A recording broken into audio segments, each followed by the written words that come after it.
उदालगुरि जिल्ला बर' फरायसा आफाद आरो उदालगुरि जिल्ला स्पर्टस एस'सियेसननि बानजायनायाव बड'फा उपेन्द्रनाथ ब्रह्म बिथांनि सानस्रि आरो सान्थौखौ लाखिनो देग्लाय 29 बोसोरसालिया अल इन्डिया फुटबल कम्पिटिसन बे फाथिदों आरो बाहाय दिनै मोननै बाहागो लादों।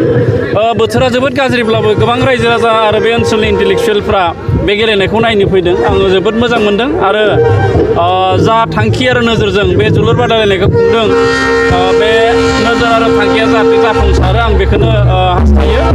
जोंनि बड'लेण्ड सरकारनिफ्रायबो बे गेमखौ खुंनो थाखाय बोसोरे 5 लाख रां अनसुंथाइ होयो आरो देग्लायबो जों बेयाव 5 लाख अनसुंथाइ होनाय जादों। ISPL 2022 सिजन 1 बियो जों जि थांखि आरो नोजोर लानानै खुंदोंमोन 100% जाफुंसारनाय होननानै जों बुंनो हायो। 23 खालार खालि फाइनालमोन आरो बे फाइनालाव अल इन्डिया फुटबल फेडारेसननि आफादगिरि कैलाश चुबे बिथाङा बाहागो लाफैदों गाहाय आलासि महरै आरो बिथाङा बाहागो लानानै जोबोद गोजोनदों आरो गोजोननानै जोंनि बड'लेण्ड ओनसोलनि जि जोलुर बे जोलुरखौ बिथाङा गोजौआव दैखांनो थाखाय राहा लागोन होननानै फोरमायलांदों आरो जोंनि जि फुटबल टुर्नामेन्ट खुंनायनि जि साखाफारा बेखौ नुनानै बिथाङा भारतआव जिहेतु सन्तोष ट्रफि जायो बे सन्तोष ट्रफिनि लिगखौ जोंनि बड'लेण्ड ओनसोलाव खुंनो थाखाय बिथाङा खोथा होदों लिगनि मेचखौ आरो बेनिफ्राय जोंनि बड'लेण्डनि टिमखौ माने बाजिराव जि टुर्नामेन्ट जायो आइ लिगनि उरिष्यायाव जाबाय थानाय बेहायबो बिथाङा दिन्थिफुंनाय गेलेनाय हिसाबै बिथाङा हांख्रायलांदों। दा बे बेलायाव आं बुंनो सानगोन जोंनि बड'लेण्ड ओनसोलनि जि जोलुर गेलेनाय बियो माहारिनां थाखोआव सहैनो हाबाय। दा बेखायनो जोलुर गेलेगिरिफोरनि थाखाय आरो जोंनि बड'लेण्ड ओनसोलनि रायजो राजाफोरनि थाखाय बियो जोबोद मोनसे गोजोनथाव खौरां होननानै आं बुंनो सानो।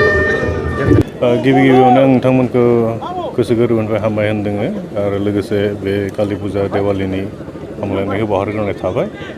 दा नैबे 28थि जि बड'फा UN Brahma gold cup football tournament बियो नै दिनैनिफ्राय जागायजेनबाय आरो फैगौ नभेम्बर 5 अक्ट'आव जोबहैगोन आरो दिनै मोजाङैनो बेखेवनाय बे हाबाफारिया जालांजोबबाय। गिबि जोंहा हाबाफारिया बे फिरफिला बिरहोनाय दंमोन उदालगुरि डिस्ट्रिक्ट स्पर्ट्स एस'सियेसन आरो आबसुनि फिरफिला बिरहोनाय बे हाबाफारिया जालांबाय। मानोना एबाराव जोङो उदालगुरि डिस्ट्रिक्ट बड' स्टुडेन्ट इउनियनजों लोगोसे आरो उदालगुरि डिस्ट्रिक्ट स्पर्ट्स एस'सियेसनजों लोगोसे जयै जोङो बेखौ खुंफुंनाय जादों आरो बेवहाय जोंहा 10टा टिमखौ जोङो इनभाइट होदों एबाराव लेंहरदों।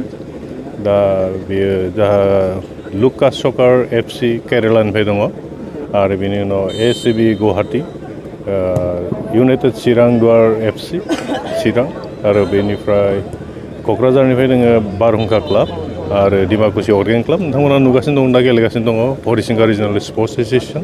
बेनिफ्राय जोंहा लिगनिफ्राय जों 4 टिम लादों आरो बेनो जाबाय हरिसिंगाथ' गेलेगासिनो दङ बेजों लोगोसे कबिरालि आदिबासि इयुथ क्लाब आरो बेनिफ्राय निउ मडेल स्पर्ट्स क्लाब आरो बेनिफ्राय दैमालु क्लाब सस्त्रपारा बिथांमोना बेवहाय बाहागो लादों आरो आसाम फुटबला जोंनि बे टुर्नामेन्टखौ पारमिसन होदों। अकल आसाम फुटबल नङा थ्रु आसाम फुटबल जोङो अल इन्डिया फुटबल फेडारेसननिफ्राय माने अलरेडि पारमिसन मोनबाय आरो बिसोरनि बेबायदि पारमिसनावनो जों दिनै बे माने 28थि बड'फा UN ब्रह्म गल्ड कापखौ जों खुंफुंगासिनो दं।